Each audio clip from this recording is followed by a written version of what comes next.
پارہ نمبر 1، سورہ نمبر 2 البقرہ مدنیہ، رقوع 12، آیات 97 تا 103۔ کہہ دو کہ جو شخص جبرائیل کا دشمن ہو اس کو غصے میں مر جانا چاہیے، کیونکہ اس نے تو یہ کتاب اللہ کے حکم سے تمہارے دل پر نازل کی ہے جو پہلی کتابوں کی تصدیق کرتی ہے اور ایمان والوں کے لیے ہدایت اور بشارت ہے۔ جو شخص اللہ کا اور اس کے فرشتوں کا اور اس کے پیغمبروں کا اور جبرائیل اور میکائیل کا دشمن ہو تو ایسے کافروں کا اللہ دشمن ہے۔ اور ہم نے تمہارے پاس سلجھی ہوئی آیتیں ارسال فرمائی ہیں اور ان سے انکار وہی کرتے ہیں جو بد کردار ہیں۔ ان لوگوں نے جب جب اللہ سے کوئی عہد کیا تو ان میں سے ایک فریق نے اس کو کسی چیز کی طرح پھینک دیا۔ حقیقت یہ ہے کہ ان میں اکثر بے ایمان ہیں، اور جب ان کے پاس اللہ کی طرف سے پیغمبر آخر الزمان صلی اللہ علیہ وآلہ وسلم آئے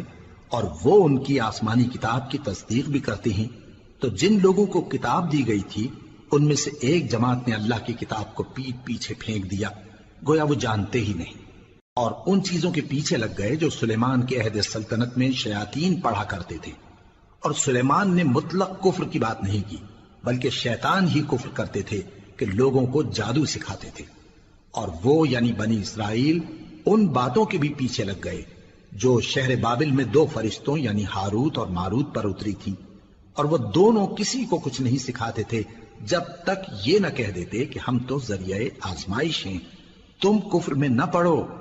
غرض لوگ ان سے وہ چیز سیکھتے جس سے میاں بیوی میں جدائی ڈال دیں، اور اللہ کے حکم کے سوا وہ اس چیز سے کسی کا کچھ بھی نہیں بگاڑ سکتے تھے، اور کچھ ایسے منتر سیکھتے جو ان کو نقصان ہی پہنچاتے اور فائدہ کچھ نہ دیتے۔ اور وہ جانتے تھے کہ جو شخص ایسی چیزوں یعنی سحر اور منتر وغیرہ کا خریدار ہوگا اس کا آخرت میں کچھ حصہ نہیں، اور جس چیز کے عوض انہوں نے اپنی جانوں کو بیچ ڈالا وہ بری تھی۔ کیا اچھا ہوتا جو وہ اس بات کو جانتے، اور اگر وہ ایمان لاتے اور پرہیزگاری کرتے تو اللہ کے ہاں سے بہت اچھا صلہ ملتا۔ کیا اچھا ہوتا جو وہ اس سے واقف ہوتے۔